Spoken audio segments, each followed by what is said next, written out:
The Lagos State Commissioner of Police, Alabi, has ordered the transfer of all policemen attached to the Jiwe Police Division in Ajah.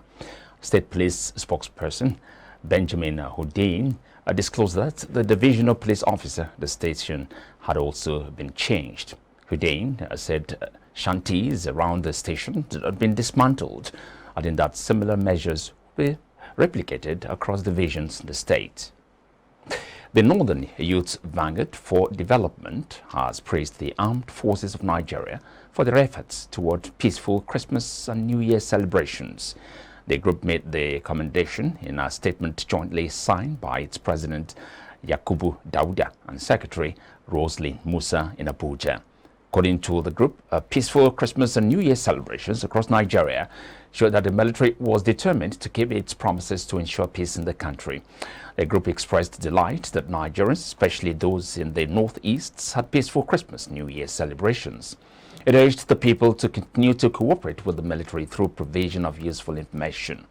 The group advised parents to monitor activities and of their words to prevent them from being recruited by criminals for nefarious activities.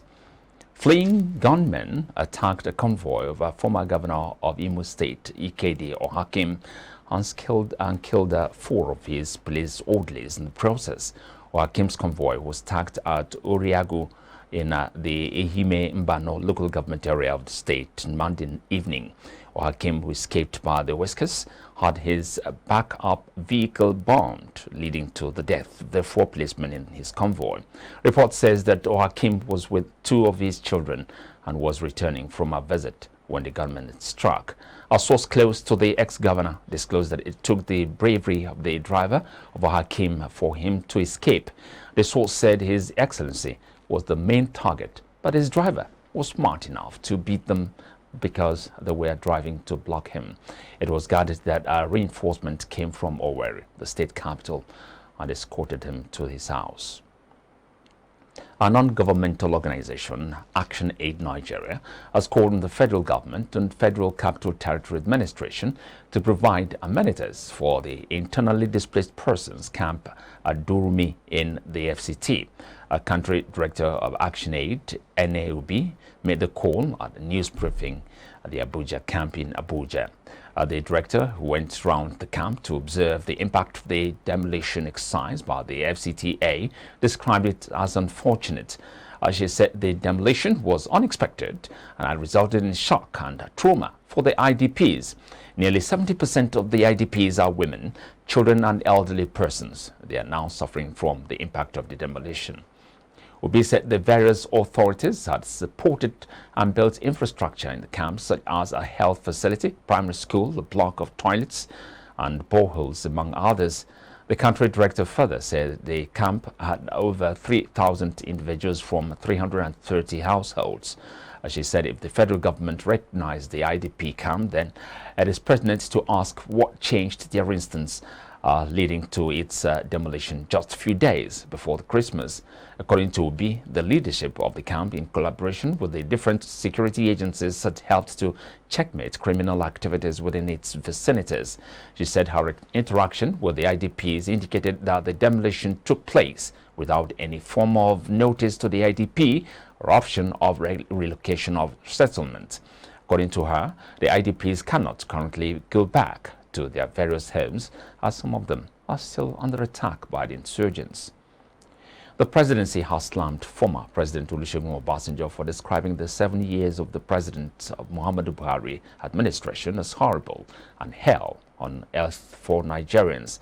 It described Obasanjo's government as corrupt, adding that the former president was morally bankrupt. The presidency, which listed Obasanjo's sentence in office, also accused him of lying to the southeast to garner votes during his tenure between 1999 and 2007. Senior Special Assistant to the President on Media and Publicity, Garba Shehu, said Chief Obasanjo won't stop being jealous of anyone who beats him to a new record in the nation's development process.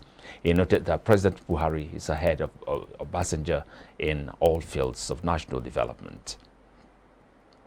The People's Democratic Party, PDP, and the All Progressives Congress APC have countered the views of former President Olusegun Obasanjo following his endorsement of the Labour Party LP presidential candidate P2B in the forthcoming elections.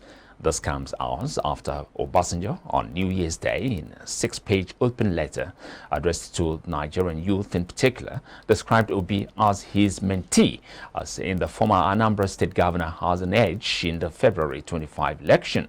A member of Strategic Communications Directorate of the PDP Presidential Campaign Council PCC, Anthony Ehilebo, and a spokesman of Tinubu, Shetima, a Presidential Campaign Committee, Kehinde Babweton, have also criticized the endorsement.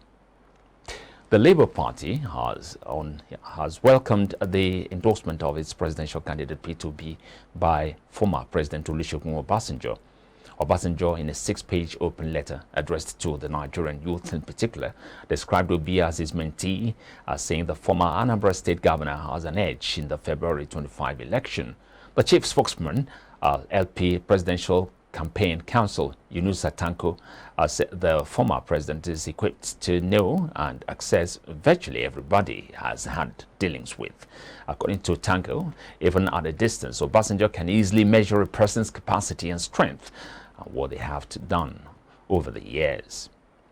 Wife of Oyo State Governor Tamu Nominini Makinde has welcomed the babies of year 2023 at Adeoyo Specialist Hospital, Ring Road, Oluyoro Catholic Hospital, and Adeoyo Maternity Teaching Hospital, Yemetu, in Ibadan, the state capital.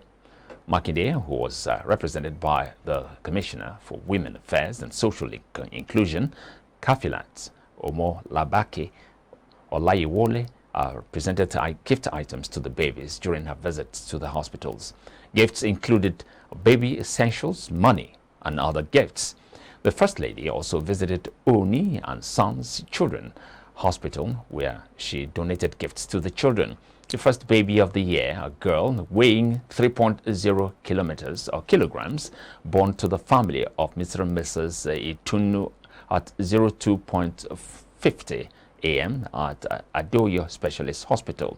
The second baby of the year, a girl, is born at Oluyoro Catholic Hospital to the family of Mr. and Mrs. Dada, born at 03:00 a.m. She weighs 3.4 kilograms, while the third is a boy, born at 04:20 a.m.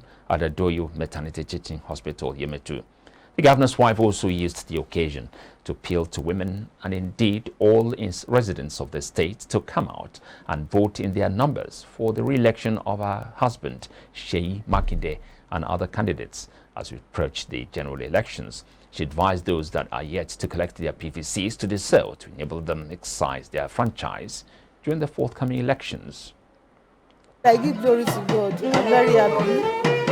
I just want to implore our mothers that we should have time to our baby, so that if you have time for them, the baby will be trying to grow up every day. So we should continue to care for our baby and provide for their needs. The wife of the executive governor of Oyo State, Mrs. Tamu Nominini Olufunke Makinde,